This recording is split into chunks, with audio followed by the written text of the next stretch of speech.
Onde é que a gente tá? Na vida. Estamos indo em direção à Áustria. Vamos cruzar a fronteira, eu acho que daqui 100 km. E ainda vamos passar por Bolzano. Estamos agora no coração das Dolomitas, os Alpes italianos.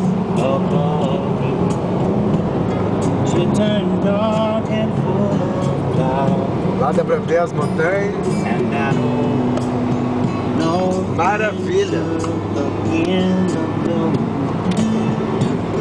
Melhor que isso, só se nós se mudar para as montanhas e morar lá em cima.